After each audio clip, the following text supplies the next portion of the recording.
삶의 기적을 일으키는 30분 예배를 시작하도록 하겠습니다. 하나님께서 오늘 우리에게 주신 말씀은 여호수아 20장 1절에서 9절까지 말씀입니다. 이 말씀 제가 봉독하도록 하겠습니다.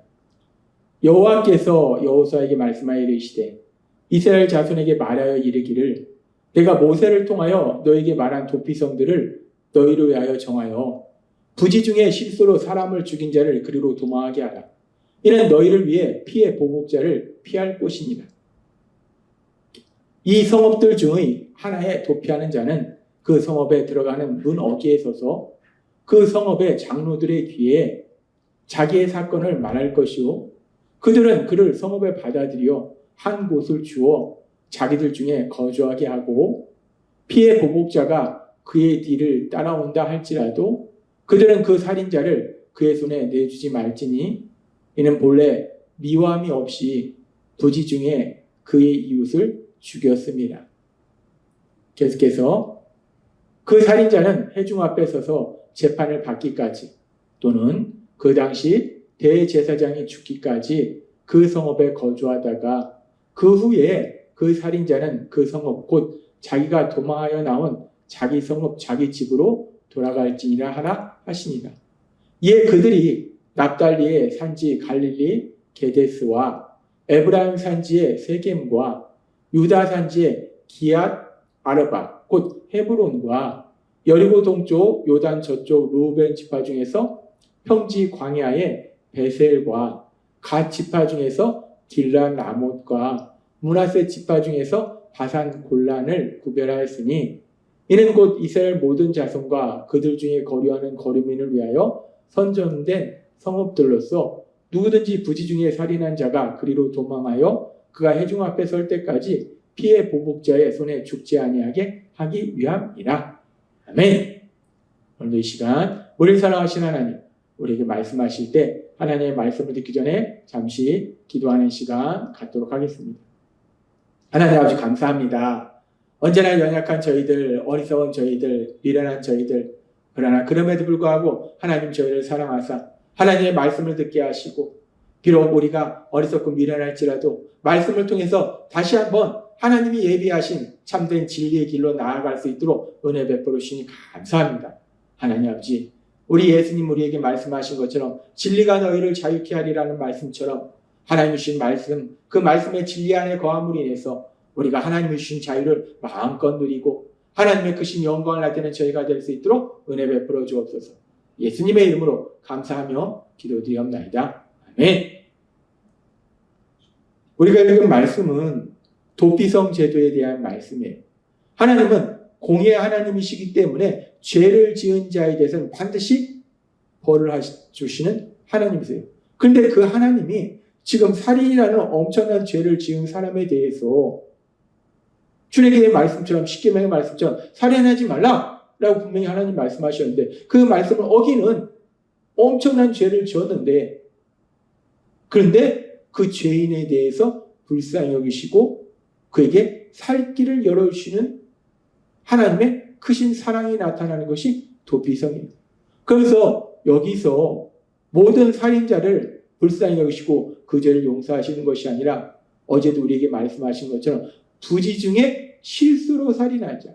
그 마음에 미움도 없고 원한도 없고 죽이고자 하는 그런 마음도 없었는데 실수로 사람을 죽인 사람, 그 사람에 대해서 다시 한번 살 수 있는 기회를 하나님이 주시는 거예요. 도피성으로 피신해서 생명을 보존할 수 있는 기회를 주시는 거예요. 그렇게 어제 말씀은 비록 죄를 지었을지라도 그 결과만 보면 살인하는 엄청난 죄를 진 거예요. 무서운 죄를 진 거예요. 하나님의 무서운 형벌을 받아야 돼요. 그러나 하나님께서는 그 결과만 보시는 것이 아니라 그 사람의 마음을 보시고 그 사람의 마음에 미움이나 원한이나 쥐고자 하는 그 고의성이 없다면 불쌍히 여기시고 그 죄를 용서해 주시는 하나님의 세심하신 사랑을 볼 수 있다. 그렇습니다. 이 도피성에 대한 말씀은 비록 죄를 지었을지라도 하나님께서는 그 죄의 결과만 보시는 것이 아니라 그 마음을 보시고 불쌍히 여기시는 사랑의 하나님이다 라는 것을 우리에게 말씀하시고 그러면서 우리가 이 도피성에 대한 말씀을 좀 더 깊이 읽고 묵상할 때 그렇게 도피성에 대한 말씀은 비록 죄를 지었을지라도 그의 마음을 보시고 불쌍히 여기시고 용서하시는 하나님의 크신 사랑, 살인자일지라도 그가 실수로 사람을 죽이면 그를 살려주시는 하나님의 크신 사랑을 우리가 볼 수 있는데, 그런데 우리가 이 말씀을 통해서 또 생각해 볼 수 있는 것은 그렇게 부지 중에 실수로 사람을 죽인 자에 대해서 하나님의 크신 사랑으로 그를 사랑하시는데, 그런데 부지 중에 실수로 사람을 죽인 살인자가 있으면 그 사람에 의해서 죽임을 당한 사람이 있다는 것. 그리고 그 죽임당한 사람의 가족이 있다는 것. 하나님께서는 살인자에 대해서조차도 그렇게 크신 사랑으로 그 사람을 사랑하신다면, 그렇다면 그 살인자에 의해서 죽임을 당한 사람의 가족은 하나님이 또 어떻게 사랑하시는가? 근데 우리가 이 부분을 생각할 때 지금 이 사람이, 살인자가 고의로 미움을 가지고 원한을 가지고 사람을 죽이지는 않았을지라도, 부지중 실수로 죽였을지라도 어찌됐든 죽임을 당한 거예요. 사랑하는 가족이 죽임을 당한 거예요. 그러면은 그 죽임당한 사람의 가족은 그 마음에 너무나 큰 슬픔과 고통이 있어요. 그리고 그 살인자가 고의가 아니고 미워하는 마음이 없을지라도 어찌됐든 그 살인자가 자기가 사랑하는 가족을 죽인 거예요. 그러니까 그 살인자에 대한 미움과 분노와 복수심이 생겨요. 그래서 그 살인자에 대해서 복수하고자 하는 마음이 불타듯 일어날 거예요. 그런데 하나님께서는 그 살인자를 도피성 제도를 통해서 도망하도록 만들어주신 거예요. 복수할 수 있는 길도 없어진 거예요. 그랬을 때 그 살인자에게 죽임당한 사람의, 피해자의 가족은 얼마나 억울하고 얼마나 슬플까. 그러면서 우리가 이 사항을 좀 더 깊이 묵상해 보면, 물론 하나님은 살인자에 대해서 한없는 사랑을 베풀어 주셨어요. 살인자는 부지 중에 실수해서 사람을 죽였는데 하나님이 도피성 제도를 통해서 살도록 해주기 때문에 그 하나님에 대해서 하나님 감사합니다, 하나님의 크신 사랑을 느낄 수 있어요. 그런데 이 상황 속에서 이 살인자에 의해서 죽임을 당한 사람의 가족은 이런 도피성 제도를 통해서, 야, 하나님이 정말 우리를 사랑하시는구나, 하나님은 우리를 불쌍히 여기시는구나, 하나님은 우리를 사랑하시는 사랑의 하나님이야 라고 하나님의 사랑을 느끼게 될까? 우리가 상식적으로 생각하면 하나님의 사랑을 느끼기보다는 하나님은 불공평한 하나님이다, 아니 어떻게 이럴 수가 있는가, 내 가족이 죽었는데 죽인 사람에게 복수도 못하도록 그를 도피성으로 도망가도록 하시는 하나님, 이 하나님이 정말 공의 하나님이 맞으신가? 이 하나님이 정말 우리를 사랑하시는 하나님 맞으신가? 라는 의문이 생길 수 있다는 거예요. 그렇습니다. 살인자의 입장에서는 도피성 제도가 하나님의 한없는 사랑을 표현하는 그런 말씀인데, 그런데 살인자가 있기 때문에 그 살인자에 의해서 죽임을 당한 피해자의 가족이 있어요. 피해자의 가족에게는 이 도피성 제도가 과연 하나님의 크신 사랑을 느끼게 하는 그런 제도인가? 우리가 이 부분에 대해서 의문을 가질 수 있어요. 그리고 하나님은 또 말씀하실 때에 레위기 24장 19절에서 20절은 이렇게 말씀합니다. 사람이 만일 그의 이웃에게 상해를 입혔으면 그가 행한 대로 그에게 행할 것이니, 상처에는 상처로, 눈에는 눈으로, 이에는 이로 갚을지라. 남에게 상해를 입힌 그대로 그에게 그렇게 할 것이다. 하나님은 말씀하셨어요. 누군가 다른 사람에게 손해를 입혔으면 손해를 입힌 그대로 갚아줘라 라고 말씀해요. 이 말씀을 우리는 동해보복법이다 라고 얘기해요. 동해보복법. 똑같은 해로 보복을 하도록 하나님 말씀하신 거예요. 내가 10만큼 피해를 받았으면 상대방에게 10만큼 피해를 줘라 라고 말씀하시는 거예요. 하나님은 지금 이 말씀을 통해서 내가 피해를 받았으면 피해를 받은 만큼 그에게 피해를 줘라 라고 말씀하시는데, 그럼 내 가족이 죽임을 당했다면 말씀 그대로면 그를 죽이는 것이 하나님 말씀과 맞는데, 그런데 왜 하나님은 살인자를 살려두도록 도피성 제도를 만드신 것일까? 지금 동해보고법은 내가 당한 만큼 똑같이 그 사람에게 피해를 줘라 라고 똑같은 해를 줘라 라는 말씀인데 근데 왜 하나님은 도피성제도를 만드신 것일까? 하나님이 이 말씀을 통해서 동해보고법으로 알려진 이렇게 똑같이 내가 해를 받은 만큼 똑같이 보복해라 라는 말씀을 하셨는데 그런데 레위기 19장 17절과 18절은 이렇게 말씀합니다.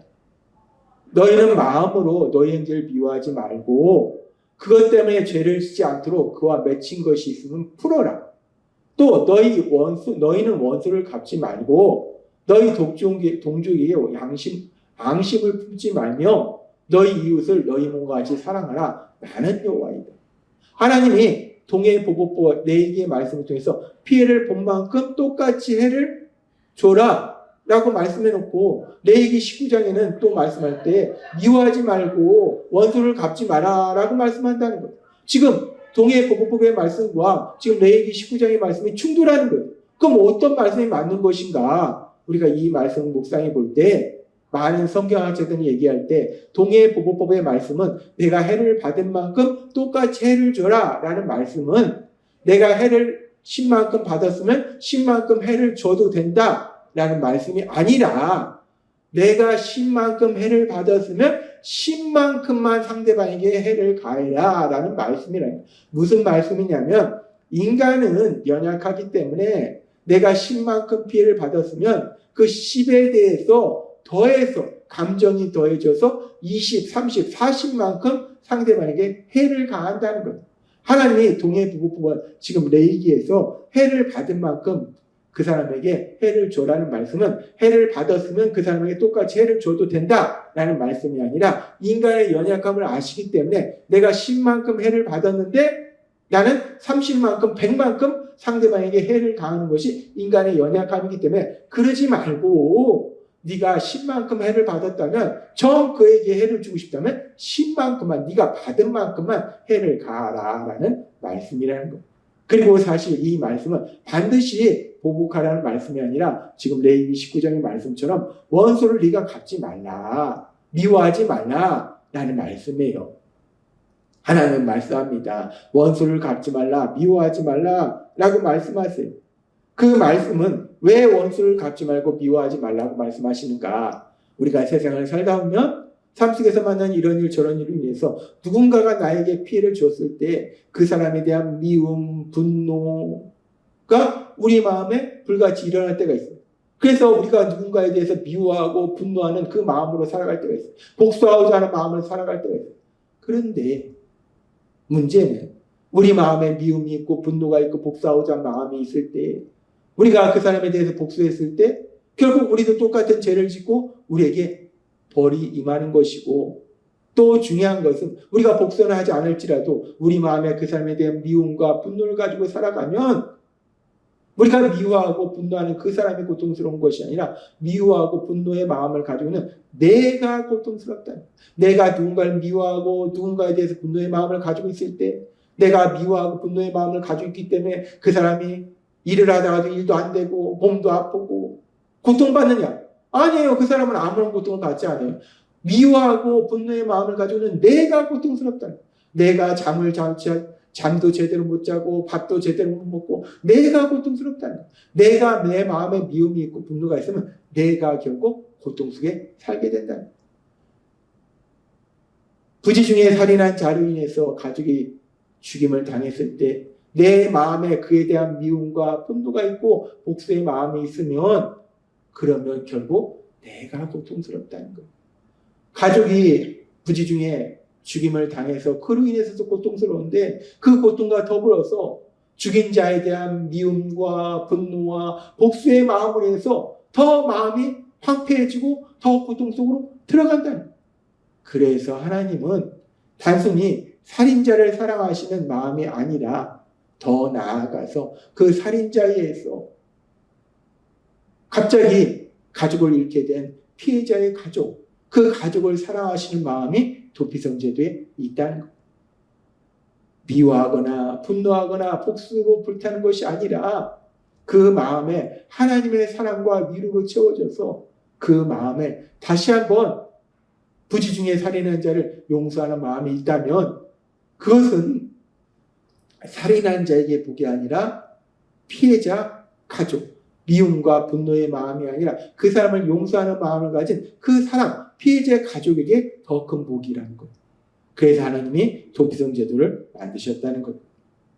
하나님은 도피성 제도를 통해서 단순히 살인자만을 불쌍히 여기신 것이 아니라 사실 살인자보다 더 큰 고통 속에 있는 피해자 가족을 불쌍히 여기신 것. 분노와 미움의 마음을 가지고 사는 것이 아니라 하나님의 사랑으로 그 마음이 위로받고 그 마음에 그 살인자를 불쌍히 여기는 용서의 마음이 있을 때에 피해자의 가족이 남아있는 인생을 하나님의 사랑 안에서 기쁨과 평안을 누리는 행복한 삶을 살 수 있기에 도피성 제도를 통해서 복수하지 못하도록 방지하신다는 것.